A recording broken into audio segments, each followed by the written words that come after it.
back up around that mid lane early on. And how does sort of the dynamic work then with the support Mars? You know, what's the plan here from Alliance? And do you think this was the plan all along when they went through their draft? I'm not sure. I mean, I think they probably planned on having the ability to flex it, and I think this would probably be just, if you have Lelis on your team, he's one of the best Mars players on the planet, so... So why is he not playing at this game, do you think? Like, why not put him on it? What do they not like about putting the Mars in that higher priority? Maybe it's that they think Spirit Breaker is better with higher priority. It's like less about the Mars, more about the Spirit Breaker. Just with items, with levels, with farm, he's going to be a lot more disruptive in this game. Or just like a player preference thing. Maybe they just weren't feeling the Spirit Breaker in a support position last game. I know there's a lot of players that currently have that attitude towards the hero. People think that it's a bad support, but it's actually much better played on 3 and in mid position even. It's just like a common thread amongst some Dota players right now to share that opinion. I mean, we're seeing on this first wave, Miracle getting some good hits onto Supreme. See how much you can find underneath his tower. So not going to be too easy though, as Miracle continues to keep that pressure up on these early levels. Yep, same as last game. Just really pressuring with the level 2 timing. Like you can see that he just pushes the lane, rushes level 2, and then just pokes you under tower, which it doesn't seem to be matchup specific. He just does it on Lino. On top lane, Alliance, they will be able to kick things off with the first blood there. Catching Kuro, and Zaramis, and Leslau. They do have pretty good beef when they get on top of this Grimstroke. Kuro is going to have to be cautious with his positioning, especially once the levels are there for the snap fight. Aramis able to set up a lot of physical damage with that little shredder as well, on the punches of the breaker. Yeah, Grimstroke is just so rough against any sort of minus armor, really low armor hero. Aramis with Blightstone and his little shredder, just able to put in a ton of work in this lane. The thing is, though, I feel like ILTW, if you're just farming, he can chill down. He can chill up there and farm. On bottom, looking for GH. And he's a little too speedy. Around the trees, he is able to make his way out of it. I'll turn towards mind control. He's a bit tankier, of course, than the Bane. And that will be enough to keep him safe. Also has a few stick charges. Dude, they're pressuring so hard down here. Not a lane that you normally know how to deal with. What an extension. I didn't realize he extended that far when he right-clicked people. Good lord. Go. I mean, he's basically a ranged hero.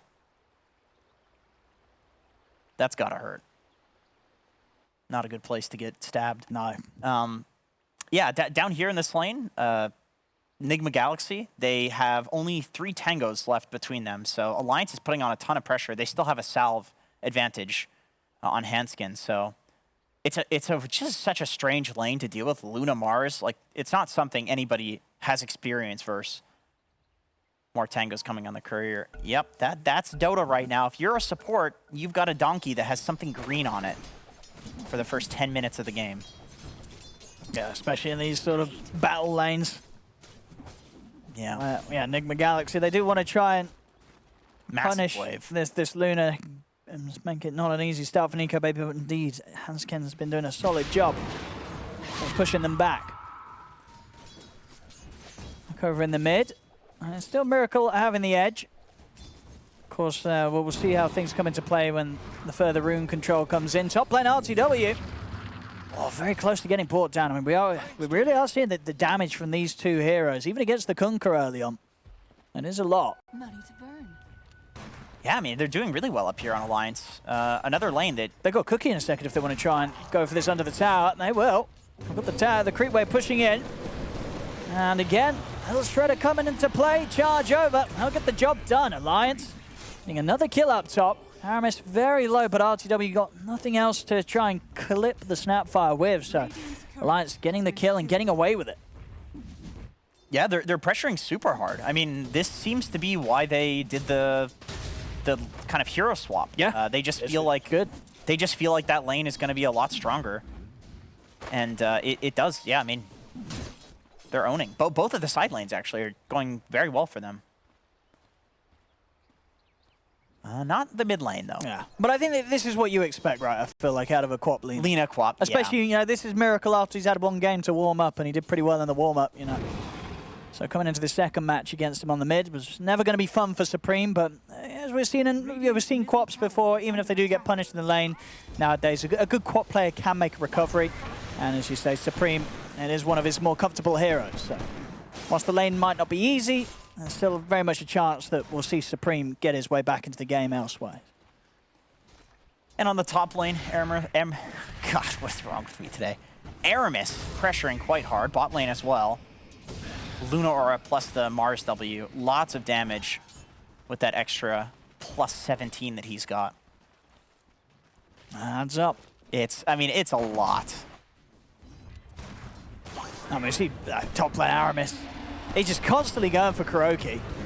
They're going to go in with a charge, and they might just be able to take him down again. He's into the trees. Oh, and look at the stun off. Torrent as well holds back the Spirit Breaker, but lets down Aramis. They're still going in for Kuro. He'll cut his way through the tree line. That was the only tango that he did have left. But it was enough to get him down into the side here. And he should still have a solid job of finding him. They do. Cookie in. They'll be able to take out Kuroki again. He is not having a fun time in the safe lane. You know, I feel like if I'm Leslau, it's like you're 2-0, so you're happy at this point. Oh, he's not bashing. At the back-to-back courier snipes there. GH got this earlier whilst it was trying to bring out the tangos in the band. He just got it again, and he got both of them. So the complete regen backup wiped out there on that bottom lane as GH. And it was about his third courier sniper in the first 5 minutes. Dude, Miracle, while the courier sniping was happening, solo killed Supreme mid. Just a... Well, that's not good. A kill with Laguna. That's gotta hurt. Yeah, I mean, it's been a rough lane, and yeah, Supreme, he's been trying to hold on, get what he can without losing his life, and now Miracle has been able to push him over the edge. Now, yeah, as I said, he can make a recovery on the quad, but it's going to be very, very hard, especially against Alina, a couple of levels ahead of him. And as I say, Miracle... GH is here. Oh, okay. Oh, Kuro was not able to throw anything out to Supreme there. He had his eyes on the courier instead. Might be able to look towards Aramis. Doesn't want to go up to the high ground. Doesn't quite know if there's a chance turning around. They do have that high ground ward, but deciding against it, they'd rather have to focus back on mid. Of course, this is the bigger kill to get if they've got the burst, but they don't quite. Supreme able to make it back underneath the tower to safety, but still just having to play incredibly evasively against Nigma Galaxy. He's very vulnerable in the mid lane right now. Yeah, man, this just hurts to see. I mean, everybody's had a game of Dota like this where you just give a kill away at the wrong time, and Miracle's being such a pain in the ass. He's like sneaking around it. I mean, he's going to get Aramis. He's got a Laguna. There we go. Another one for Miracle in the mid. There's this tower 7 minutes in. Yeah, taking some heavy pressure. This is, I mean, this is just an immense amount of pressure. And the thing is, like, Miracle getting that kill there is, it's a kill. You're cool with that, right? That's great. But the worst part about it is Supreme is still level 5. He just got zoned from like 3 or 4 creep waves. He's up against a level almost 8 Miracle. I mean, what a stomp. Yeah. But he did, as I say, Miracle's doubling his network, dude. But this is the thing where he kind of signed up for it. You know, they played against Lina last game on the DK, and Supreme was like, you know what, let me try it with the Quap this time. Yeah. It was always going to be harder. Maybe he didn't quite expect it to be as tough as it's played out. My goodness. Yeah, this is... I mean, how the hell do you recover from this? Like, you need your Queen of Pain to get some space. And Lelis is having a decent game, so he can probably make it for his Quap. Supreme's going to try and come in and get some action down bottom, but... I mean, they know even with a Sonic Wave, it wouldn't be enough to nuke through Mind Control at the moment. He's going to be fine. That's not enough burst damage. Mind Control's able to walk it off. And in a game where you're behind as a Quap and you're looking for every little thing to try and get you back in, when your first Sonic Wave doesn't get you some action, that's now 2 minutes that you're under-leveled, and without the Sonic Wave, can't really have much impact. It's going to be tough. Yeah, and he's got 2 levels in Shadow Strike, so he was playing for the lane-dominating build, and so he's not really able to farm as quickly right now and recover, so that... I mean, look at this as well. Kuro and GH, they've just been sitting around the mid, setting up for all these kills for Miracle to pick up. He grabs another one, a few hundred gold away from what looks to be sort of a pre-10-minute boost to travel. Yeah, I like that they're sitting here. I mean, they're just identifying like how poorly this lane is going for Supreme, and that they can massively pressure the tower just by existing here. It's like if you... We saw what the Bane plus Lina did in the last game. If you can get a Nightmare after the Lina stun, you set up for the next one. And so you're going to get a kill. Like, even without Laguna, you'll probably get a kill. So just being here from Nigma means that they're getting all of this pressure on the map. And then you have a Kunkka in the side lane. Like, he doesn't care. He's going to keep farming. Nightstalker's going to keep farming. It's nighttime. He's super comfortable. And I feel like there's going to be that sort of ever-looming pressure on the Quap in the sense that, you know, we've all been in these games where you play this sort of hero mid that wants to make these moves, get these kills, but when you're playing against a team where the two side lane cores are like some of the beefier heroes in the game, it's just very hard to see when you're going to have a window to do much with this mid Quap, right? You're never going to have the burst to take down a Nightstalker or a Kunkka. These are not fun heroes to jump into and try and combo. You probably need to go with both of the supports, to be honest, and just try to kill Kunkka. But you also don't want to lose the mid tower, so I can see why they're sitting here, but it almost feels like it's a lost cause at this point. So they're going to go for GH, and they will get him. Quick setup from Leslau. Gets the kill put into place for Supreme. Okay, so they get a kill using Lelis' strength here. He's got his Oblivion Staff completed on Lelis, Phase Boot, so he's tanky, does a good amount of damage. They can make some things happen based off of his strength for sure. Yeah. It doesn't feel like it's really possible to hold this tower, though. I understand the desire to do it because losing your mid tower early, especially in like a crushing lane like this, it's just one of the worst feeling things in the game. At least they get the deny. A bit of morale there for the team. Okay, now, Hanskin? I think he's looking pretty dead. Well played. That is a solo kill on a catapult wave. Top lane, that's a dead Spirit Breaker. Mid lane, Miracle being sneaky. He is just not letting up, man. Like, I mean, is he going to get something with this? Were they aware? I don't think they would be aware he's coming in. I think they saw that he picked they saw that he picked up the invis. Oh! Look at that! I bet the old Tumbler's toy action gets Nico Baby to safety. It won't save Aramis, though. He goes down. And, well, Alliance, see if they can catch any members of Nigma Galaxy. Spirit won't quite have the range to clip GH the tree. Supreme, he jumps in. He blinked in. He blinked in. But okay. I didn't quite have anything to turn around and catch him with immediately. Charge over from Leslau, able to get it onto the two of them with the ult back onto Miracle. They will burst the Lina. Meanwhile, ILTW is in with the combo onto Nico Baby, takes him down. Kuro and GH, they will be chased upon. Supreme up to the high ground, brings down Kuroki. And well, they have RTW coming in with a hard hit, so they got enough to take out Supreme. They don't. He's out and away, will get X-Mark back, but with the arena control, they take out ILTW before he's able to get his hands on Supreme again. So, all things said and done, Alliance, that's a good hit back there as they take the fight on their side of the map. And Supreme able to get involved in some of this action, which is going to help propel him back towards where he wants to be in this game. Yeah, Lelis has his full Echo Saber completed now, so Alliance looks a lot better when playing in a game where Lelis is empowered and also is a hero that can go in and start stuff. Yeah, I mean, like, Lelis is definitely carrying this portion of the game, it feels. Yeah, 100%. And yeah, and not something you would necessarily expect a Spirit Breaker to do. I mean, it's a stunning... And look at this Tumbler's toy. Ooh, baby. Beautiful jump there from Nico Baby. And, I mean, it's a big start. Maybe if Nico Baby dies there, then have that extra little bit of damage output to help fight back as a team. There was no sentry there, right? It's just... Yeah, I think just sort of the animation begin, right? I mean, that's just impressive. I mean, yeah, lightning reflexes there from Nico Baby. Yeah, Jail does that to you. It gives you these just absolutely mind-blowing reflexes. Well, that's it. I mean, because, you know, Nico Baby always have to be defensive. He had a tough game in game one. Maybe that's the sign of the start of, you know, things kind of just switching on from here in this game too. It's very anime sort of. Yeah. Maybe this is the turnaround. Top lane. Is maybe going to be able to be put on hold as he takes a full combo to the face. He's going to be fine though. The arena's out. Lelis charging in on the back lines, holds back the two supports, but GH is still able to get the grip down onto Hanskin. Double grip. Hanskin goes out. Aramis as well also caught there thanks to the soulbind of Kuroki. Nigma Galaxy, they'll take the three of them. They'll lose ILTW. But they'll take the favor here. It's 3 for 1, and this tier 1 to go down. They're seeing if they can set up onto Supreme. And not quite. Supreme makes it out with the blink. And won't actually be able to push out the tower yet either. Dude, Supreme got a lot of XP for that kill, because that was technically a solo kill on ILTW there. Because his dagger ticked him down way away from anybody else. Yeah, I think so. After sort of the run wore off, he was left low mid lane.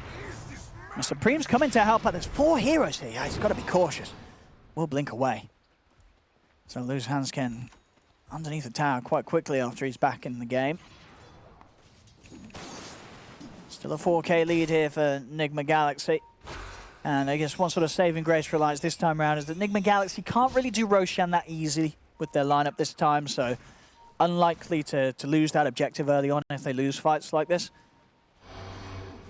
And of course they themselves, they have the much better effort round Rosh. So if Alliance could take a fight, they could take the Roshan. I'll get GH here with a quick setup from Leslau and Aramis. TP's coming in from Nigma Galaxy, but Alliance would still be happy to fight this. Lelis, he's ready to get back in on top of Mind Control. Supreme, will be able to break him away from the silence with the cookie. Further TP's coming in. The kiss is starting to get laid down as Leslau is going to look to get in on this. Great knockback with the ultimate. Jump forward from Supreme with the burst. Lelis, he's going to be able to set up for them to kill off Miracle. Stays on top of the backlines here, pushing Kuro into the trees. Hanskin's got the lockdown control onto ILTW. So ILTW will be able to step out of the arena as it comes to an end. Another bash thrown in from Leslau. They're trying to turn in onto the Spirit Breaker. The boat comes crashing down as well onto him. They'll finally be able to get rid of that pesky Spirit Breaker. And by the looks of it, Hansken as well. Jump over onto the Mars. The Torrent catch from ILTW takes down Hansken. And the grip set up as well. Cause of the death of Aramis. I mean, they will manage to take out the 3 of them at the end of it all. It was a good start from Alliance there, but just goes on a little too long, and they try and force it too much, and it cost them 3 lives. Yeah, I mean, that's that was a great start. That was really cool that they were using the Snapfire Kisses to set up for the Spear Breaker charge. In the river. He's pretty tanky. He has got an invis rune. Do they have protection? They do. Sentries down on the ground. Okay, yeah, that's not quite tanky enough. And yeah, 2 levels, Crippling Fear. Grimstroke Bug, like there's so much silence to deal with. Nico, baby. He's in a pretty scary place up high. I don't think they're getting the squishy Luna out of this safely. They're not, and with a Nightmare set up, GH is ready to set it up into a couple of kills here to add to the tally of Nigma Galaxy. Yeah, man, Nigma just, they look hungry in both of these games. You see the builds with phase drums on the Kunkka. Yeah, they're just hunting. They're playing for early game completely. They've looked so good since they've pivoted to this sort of playstyle where they have ILTW on something that's much more active and then Miracle on something that can be active but also farms. And Hansken is trying to hide in the trees, but with the night time of the Night Stalker, Mind Control, he sees it all. Radiant's middle tower is under attack. Alliance, they're just bleeding, man. They're just bleeding after that dive towards the top lane. I mean, it's starting to go a similar way to game 1, right, where we've really got to see Alliance pull themselves together and make one of these coordinated moves. We've really got to look towards the items they're attempting to get online. Nico, Baby, and Supreme, they're definitely making the calls to say we want to get these BKBs on before we fight. It's not happening. We just see Nigma Galaxy have a bit of a poke at Roshan, but as I said, they're not really going to be able to do Rosh that quickly. So we'll see if they do try and force it. No, I mean, R2W, he wants to. Yeah, Lena's probably the best Rosh-taking hero. Yeah, Miracle's got some damage. On this side of it, when that's the case, it's not so good. But they have such an advantage that they can basically take, whatever fight. Yeah, it doesn't matter if it's not fast. They're more than happy to take a group up head on head. Yeah, LTW is actually going for a BKB, but he just goes for the Ogre Axe and then is going into an AC. So they feel... Oh, okay. Wait, they're giving Miracle solo XP for this, as well as smoking out? This is cool. This is really cool, because you're not expecting this timing. Hansken's not expecting this. As they're on the way, and they'll certainly be able to take him out at the same time as well. By the looks of it, from the bottom tower, they've come in and wrapped around on the rest of Alliance. They've caught Lelis. All right, that was sick. Like, I don't think I've seen that before. Because... What's with the team making a move before Roshan does? Because imagine you hear Roshan has fallen to the Dire, and then all of a sudden, people show up a second later.